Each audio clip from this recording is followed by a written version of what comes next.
The history of the Revelair statue and its effects on Ashendale, by Atlas Accipiter. The Revelair statue continues to be one of the greatest mysteries of our generation, the effects of which are still felt to this day. The Kolists, Akolists, Magnusites, Teras, while these Revelair-related groups are still around, they have transformed drastically from their violent roots. Most of those younger in society are heavily unaware of the rich history and awe that came with Revelair. Even in my generation, there seems to have been a decrease in truth. Some deny that Revelair ever existed in the first place, a fairy tale made up by the elders. I'm here to prove that this is not the case. As time erodes knowledge, I seek to preserve information from this historical event and phenomenon. This text was created to share my first-hand experiences with Revelair and its effects when I was a young man.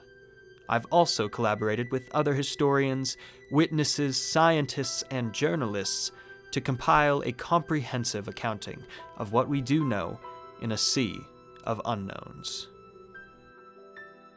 A spontaneous sculpture. On August 8, 1962, the townsfolk of Ashendale woke up to see a colossal statue placed in the center of the town. This was especially strange because there was no indication of anything being built previously, nor had any deliveries been made of such a scale in the town's history. After government officials scoured postal and financial records, no transaction, delivery, or construction plan would indicate the presence of what became known as the Statue of Revelair. The town's government took notice and took measures to move the statue to a location for safe demolition. However, their equipment failed.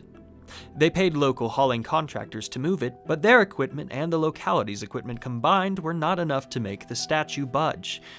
Stymied and frustrated, the town council reached out to the state at large for help.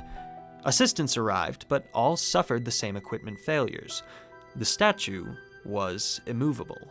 Public officials were becoming impatient, and resources were delineated to see to the statue's demolition where it stands. However, continued and extensive attempts yielded no damage to the statue whatsoever.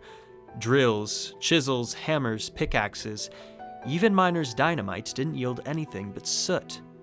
The statue was indestructible.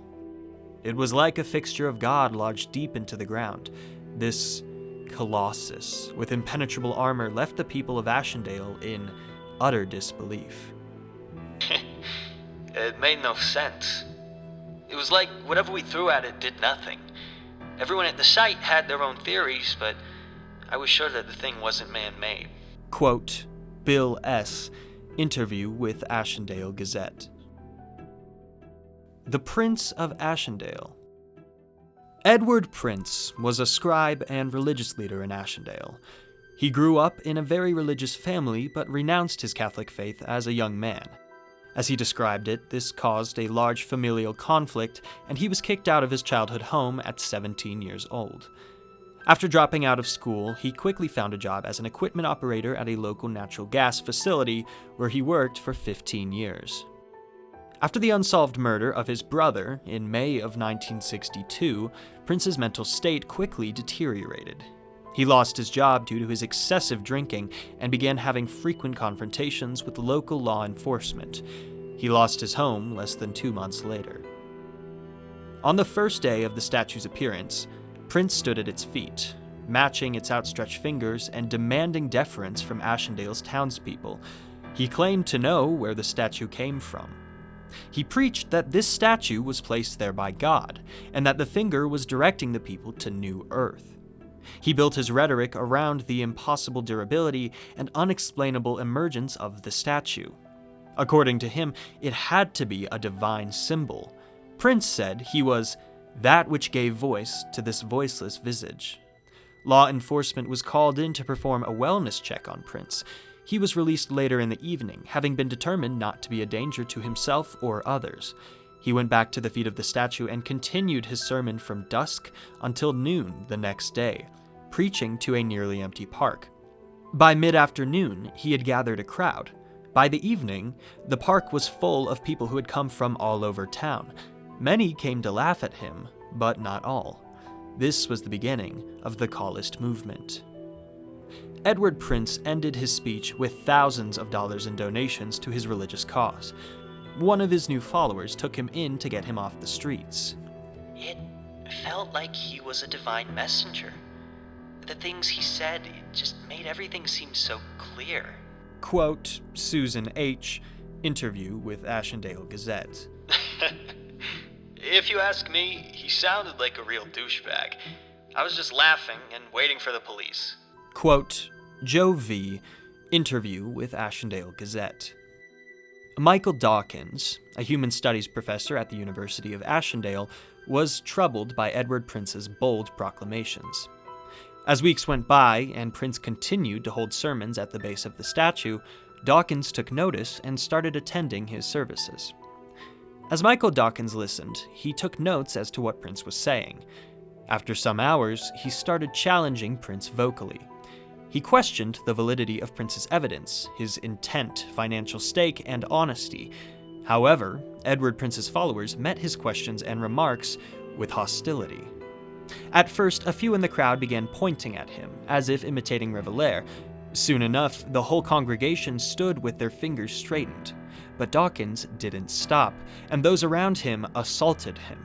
Dawkins was taken to the hospital with a concussion and various minor injuries.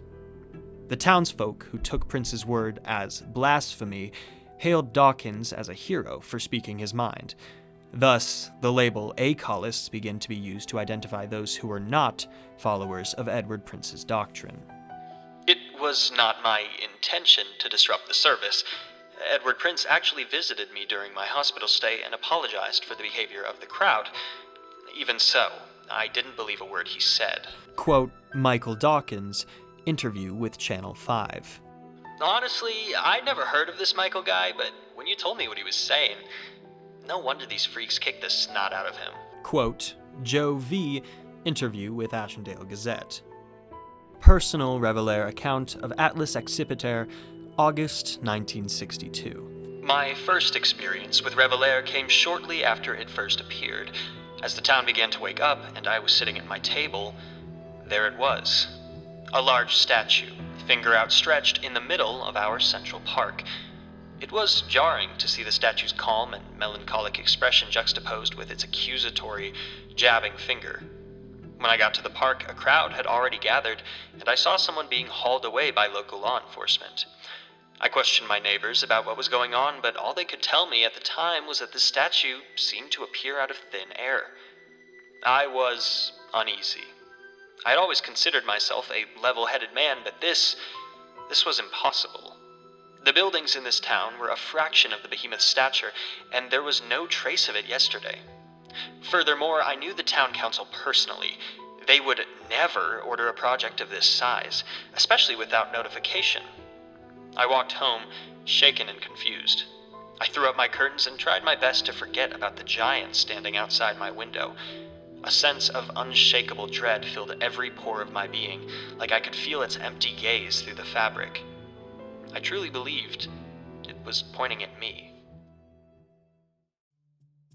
The rise of the Teras and the Magnusites. As the Kolists under Prince grew in number, the division of Ashendale's residents began to take on a new dimension. The identity of the Teras' founding member remains unknown, but their actions in opposition to Revelair afforded them infamy throughout the town. At first, there were organized Terra protests at the park, primarily oppositional demonstrations scheduled during Kolist events. During such demonstrations, these local activists defaced any part of the statue within reach. Over time, as demonstrations progressed, they began spraying the number 40. When Kolist members attempted to intervene, Terra demonstrators spray-painted the Kolist dissenters. Members of this group were generally frowned upon in the town, as their demonstrations often ended in violence. The answer as to who the instigators of this violence are is controversial and heavily depends on political stances and anecdotal experience. I couldn't find a definitive answer even amongst the enormous amount of information I have on the subject. Feeling justified by the Kolists' violence against Dawkins, the Teras eventually began to commit acts of violence against self-proclaimed Kolists, and even Edward Prince himself. The Kolist response against the Teras was Magnus. Kolists in this sect of practice, referred to as Magnusites, began escalating violence against the Teras. Edward Prince has never spoken against Magnusite actions on record. Yeah, it kind of reminded me of those snowball fights we had back home. Somebody always got pissed off and put rocks in there and took it too far. Problem these days is nobody's parents are here to knock some sense into them. Quote, Joe V., interview with Ashendale Gazette. Magic statue, missing kids, religious charlatans. We're leaving this town. Quote, anonymous Ashendale citizen, interview with Ashendale Gazette. I was horrified to see my name cited as a reason for this borderline terrorist behavior.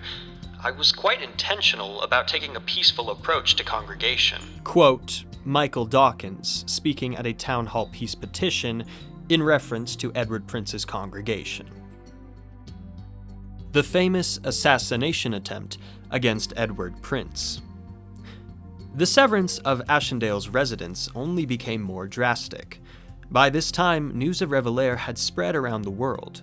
People from all over the country came to marvel at the impossibility. The statue brought a big increase in tourism, but this didn't last long. On October 31st, 1962, 4 people died, and 6 were injured in a major attempt on the life of Edward Prince. Prince and a group of 15 of his followers had left a small Kolist gathering held in the park. As they were funneling out of the park vomitorium, Ron Little swerved off the road, gunning for the small congregation in his pickup truck. 10 out of 15 of Prince's group leapt in front of him to absorb the attack. One of them died on impact, and the others were transported to the emergency room. 3 died due to the extent of their injuries. Paramedics had a difficult time transporting the deceased due to the position of their arms. Survivors were left with life-altering complications, but Prince walked away unscathed. Ron Little was treated for minor injuries and arrested. He was charged and given a life sentence. I'm very sorry to the unintended victims of my actions. However, my only regret was failing to kill Prince. Quote, Ron Little, Ashendale County v. Ron Little, closing remarks. It was a process to load the victims for transport. The pointing forced us to put them at an awkward angle. Quote, anonymous first responder, interview with Channel 5. It was terrifying. My kids had nightmares about it for months. I guess I did too.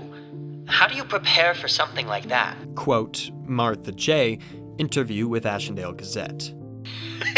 Holy shit! They're driving cars at each other now? And he didn't even get him! Quote, Joe V., interview with Channel 5. Rising violence, the New Year Massacre. Following the appearance of Revelair and Ashendale, dozens of children were reported missing in the county. At the time, folks were unaware of the culprit. However, the Teras were confident in their suspect. They were going to do something about it. During a Kolist service held by Margaret Wagner, a priestess ordained by Edward Prince, a group of masked Teras stormed into the small building. She publicly had her throat slit on the pulpit, and her right index finger was severed. Anyone remaining in the building put up a fight, and many Teras were shot. However, in the end, the Teras ended up killing the entire congregation and setting the church ablaze. Her charred body was recovered with the number 40 crudely etched into her forehead. A surge of extreme emotions swept through the Kolists. Knowing they were being targeted, their armed defenses swelled until each Kolist property had security teams patrolling. Personal Revelair account of Atlas Accipiter, January 1963. Ashendale has lost its mind. Every passing day, things just get more unsafe for me and my community. People are being slaughtered under the light of day, and mercenaries walk the streets. There seems to be no plan to remove the statue. All of the city's resources seems to have been directed towards policing townspeople who behave out of turn. What is this statue doing to us? Pointing has become some sort of symbol of brotherhood for the Kolists. They see the giant as some kind of spiritual wayfinder. Their iconography and propaganda have become unavoidable. At the grocery store, on the street, I can't even escape it in my dreams. I've tried my best to resist the mass psychosis, but my sanity is slipping through my fingers. Last night, As I was getting ready to turn in, I spotted someone by my mailbox pointing at my house. I was initially confused. Were they lost? I opened my window and called to them. I yelled that they were at the wrong house. They didn't respond. They didn't move. They simply stood, finger outstretched. I couldn't see their face. I called out again. They stood, unfaltering. Goosebumps began to form on my forearms. I closed my window, lowered my blinds, and crossed my house to get to the telephone so I could call for help. While nervously pacing for the longest 7 minutes of my life, occasionally glancing out the window and seeing that the person still hadn't moved, my attention to the figure by my mailbox was broken by the sound of a loud thud somewhere in my house. I searched every room, every closet, every crawl space, even under my bed. I found nothing. I returned to the window and breathed a sigh of relief when I saw that the red and blue flashes of police beacons had finally made themselves known. However, as those flashes of light filled more and more of my yard, more and more silhouettes were revealed. It wasn't just one. At least 40 people were standing in a massive circle. Dozens of fingers were all directed at me. Their circle had traced from my mailboxes to my backyard. My home had been surrounded. Government sounds the alarm. Ashendale's governing body, along with state and federal law enforcement, were now acutely aware of the growing violence. The town officially declared a state of emergency in February of 1963. Revelair was patrolled by military and law enforcement, curfews were implemented, and Ashendale was essentially under martial law. The federal government tried to keep the story of an unexplainable statue and religious violence contained as much as possible, though it still spread quickly via word of mouth. Unbeknownst to residents at the time, a multitude of federal agents acted as eyes on the county for the government. Crowds and gatherings were forcibly dispersed. Police presence in the town tripled, and state investigators occupied the county. Nearby, state-owned, undeveloped land was used to construct detainment camps to house prisoners, as Ashendale's existing carceral infrastructure couldn't handle the influx. A private defense organization was hired to keep the order, headed by former Navy SEAL Chuck Jones. Ashendale had hit its breaking point. I've been called for a lot of operations, but this is by far the strangest. Quote, Chuck Jones, interview with Channel 5. This whole thing has been taken to the greatest extremes. Ashendale used to be one of the safest places in the state. I fear for us in the time we live in. Quote, Michael Dawkins, interview with Ashendale Gazette.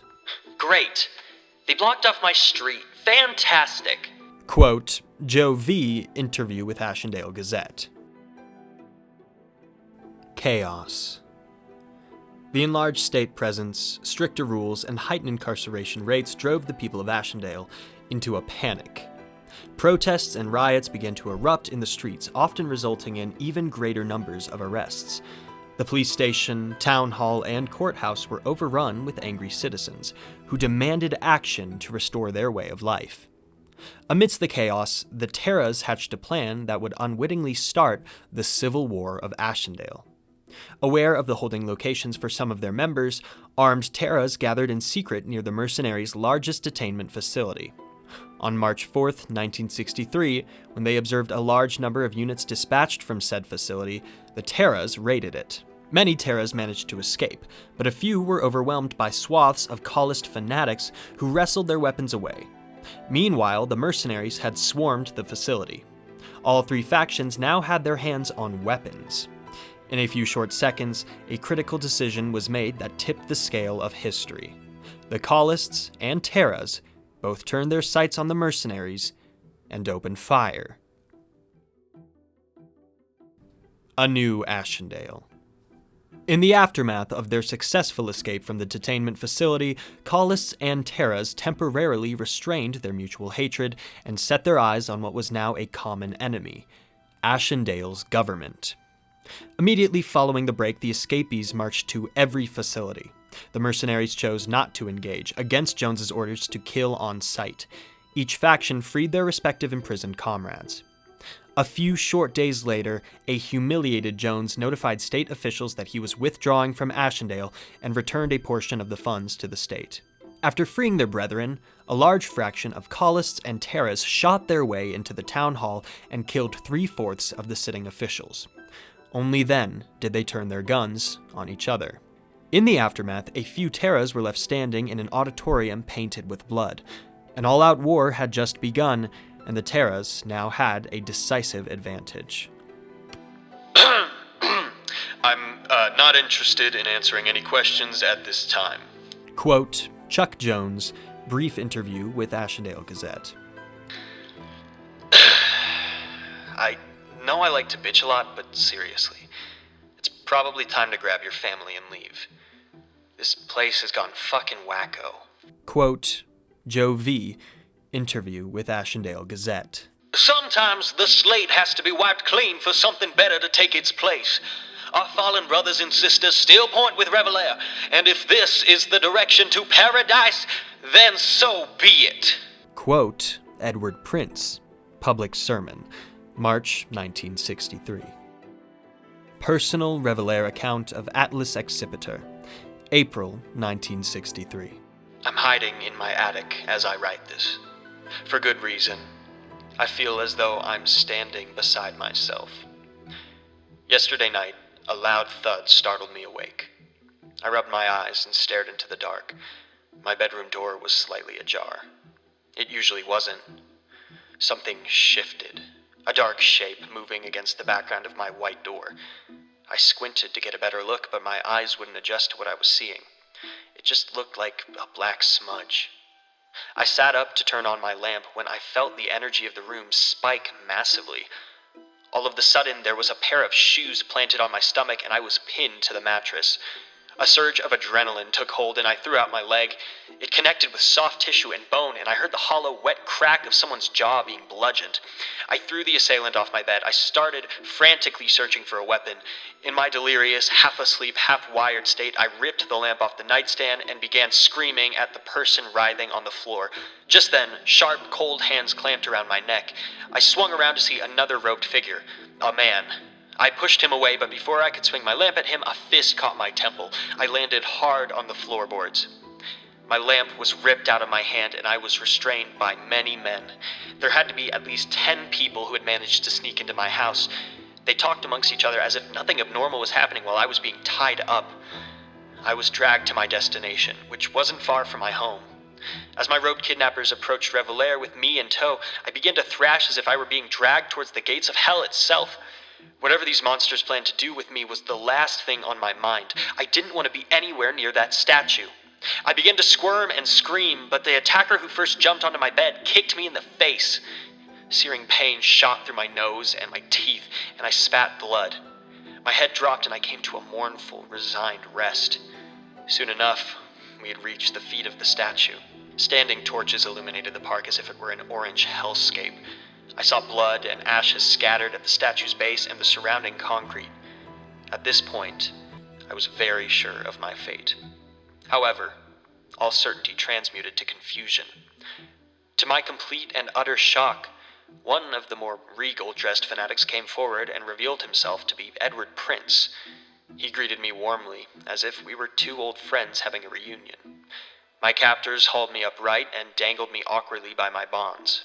I demanded release, but Prince told me that my role to play was much bigger than I realized. I, among other Kollists, as he called them, would serve to remove the obstructions to his vision. The voices of people like Michael Dawkins, and the lack of participation from people like me, showed a way of life that strayed from the path highlighted by God. Removing us would clear the way. Edward Prince told me that he was a good community member and an upstanding religious leader, and that it was his neighborly duty to see me off. He looked past me, gave some signal, then smiled at me as a barrel was pressed against my head. Surrounded by pointing participants, I clenched my eyes shut and braced myself. I was jolted by a spontaneous shock. My ears began to ring. Instinctively, my eyes sprang open. Edward Prince's smile remained unfaltering as the side of his head opened up and vomited his cerebral matter into his closest disciples. He collapsed as his head sprayed. I saw a flash, then many more flashes. The pressure of a barrel against my temple was released, and the hands holding me upright released their grip. I fell forward and staggered up to my knees. I heard muffled crashing sounds and yelling. I couldn't pick up anything specific about the sounds I was hearing, though. It was like I was underwater. Suddenly, a masked man appeared in front of me, a serrated knife drawn. As I began to thrash, he put a reassuring hand up. I stopped moving, and he sawed through my bonds. Then, he and his partner picked me up and began to carry me back towards my house. Somehow, they already knew where I lived. As I was being carried away from the war zone, I saw one of the masked men spray painting the statue. It read, "Long live the Ashendale 40. Bloody Easter and the downfall of the Kollists. On April 14th, 1963, in the early morning, Kollists and Magnusites, along with Edward Prince, held a sermon at Ashendale's Central Park. During a ritualistic, sacrificial killing of dissenters, gunfire erupted in the park. Masked Teras stormed the area, killed half of the Kollists in attendance, and successfully assassinated Edward Prince. The majority of the hostages were rescued, but not all. Major A. Kollist and Tera voices were silenced, including those of Michael Dawkins and his 15-year-old son.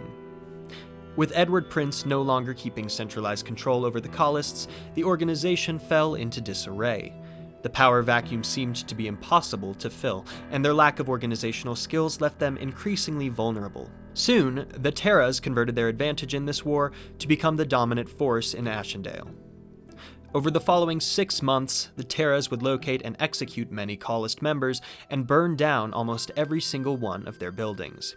The federal government chose not to intervene, as the gruesome nature of this war never seemed to escape the county. Soon enough, the State Guard had enough room and resources to enter Ashendale.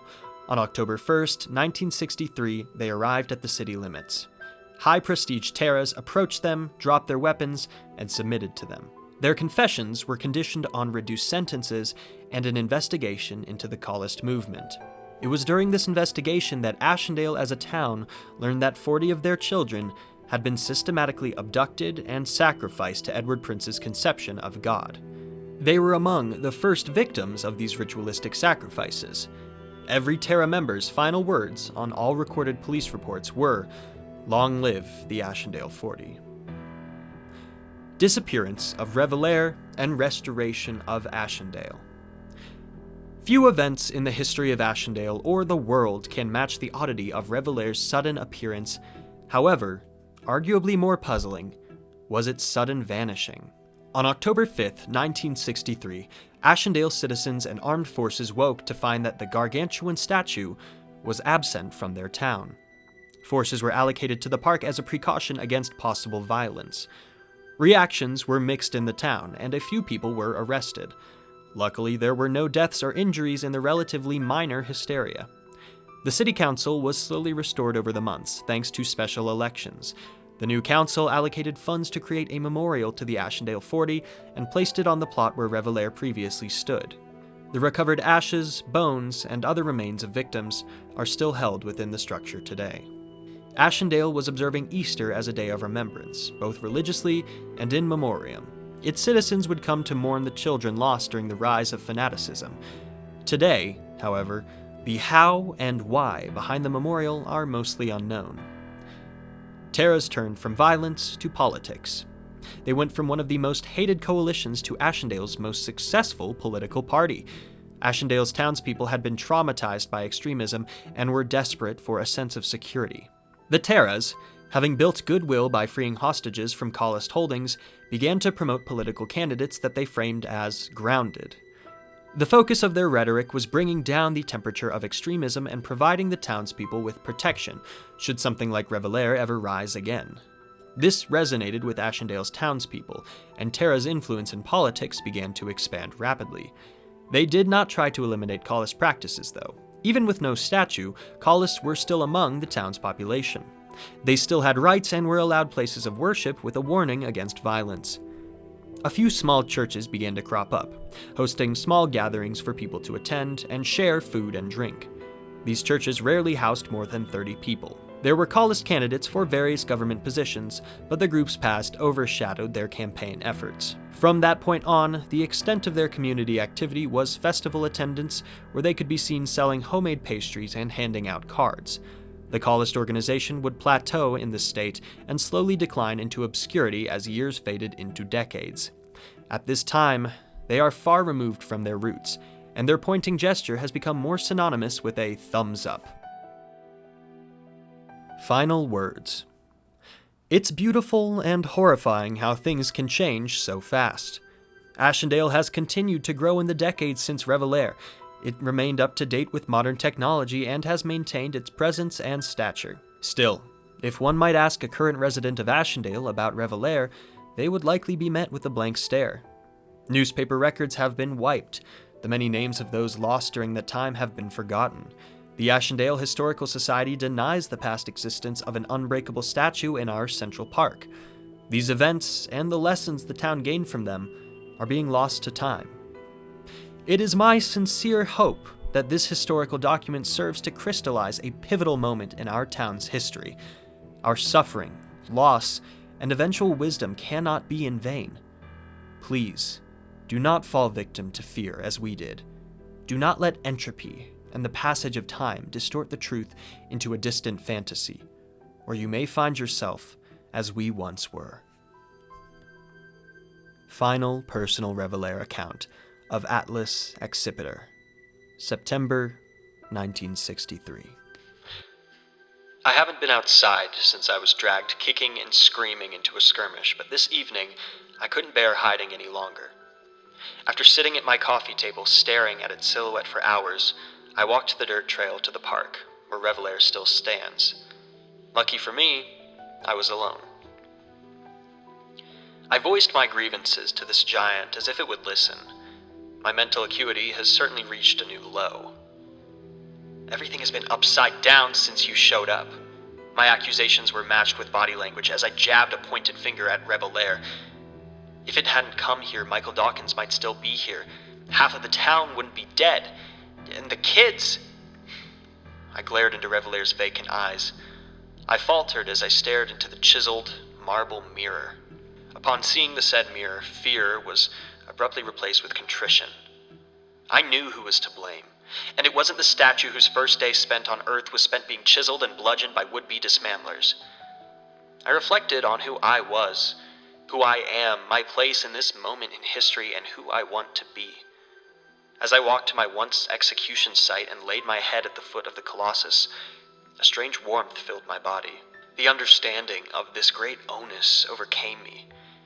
Tears filled my eyes and waves of emotions reverberated throughout my being. The state of the town, the conflict, and my judgments of them rose into my awareness. The fear, the catharsis, the rage, the guilt. I realized they were all consuming me. Clenched fists retreated into open palms, and I allowed myself to fall backward onto the grass. I saw, in perfect clarity, the wind glide across the moonlit blades while barred owls called out to each other. The autumn-chilled air lost its bite, and I thought of nothing. Moments later, I heard the thud of a pair of footsteps. Then 2. Then 5. I sat up and stared into the dark until my eyes focused. Throughout the night, I could just make out the glint of marble-colored robes and empty eyes. When they pointed at me, the usual spine-chilling terror was substituted with a humorous understanding. I joined them in pointing at myself as I laughed, got up, walked past them, and made my way home. As I was walking, I noticed that instead of pointing at me, they kept pointing at where I had been sitting. I found that funny.